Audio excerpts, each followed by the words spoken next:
En réalité, nous constituons une ethnie minoritaire au Sénégal. Nous ne sommes pas bien connus, les Safis. Et c'est bien entendu que nous avons joué un rôle déterminant dans l'histoire du Sénégal. Mais l'histoire a fait que, malheureusement, nous ne sommes pas très bien connus, alors que nous sommes dans une zone très stratégique qui se trouve être le triangle Dakar-Thiès-Mbour. Nous avons reçu un grand projet, je peux dire un projet de grande envergure, à savoir l'aéroport international en 2006. C'est à partir de l'aéroport international que tous les problèmes que je vais citer ont surgi. À savoir la zone économique intégrée.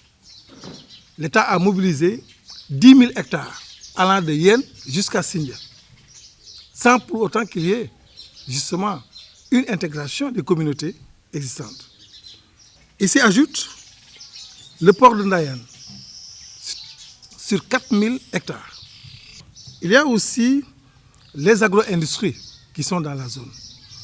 Donc, si nous faisons la sommation de tout cela, alors on se rend compte que toutes les terres de culture, les terres pastorales sont aujourd'hui mobilisées par l'État. Au point qu'il ne nous reste plus que nos zones d'habitation. Nous n'avons plus de zones de production. Les zones de parcours du bétail sont aujourd'hui mobilisées par l'État. L'État est en train aujourd'hui de redessiner la carte de Dakar à notre insu. L'État veut intégrer la zone Safi dans cette carte, mais à la périphérie de la ville. Dans une périphérie qui sera constituée comme un hub. Et quand je parle d'hub, c'est-à-dire qu'on veut y mettre tous les grands projets et déguerpir les populations. C'est ça qui constitue notre inquiétude. Nous avons nos autorités locales qui devraient nous défendre. Mais malheureusement, nous ne les sentons pas.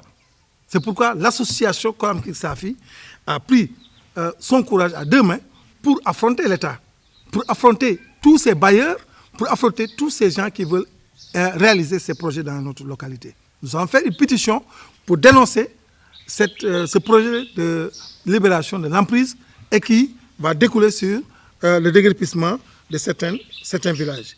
Nous allons aussi demander une autorisation de marche qui va concerner tous les villages Safi. Tous les villages Safi vont être mobilisés pour cette marche-là.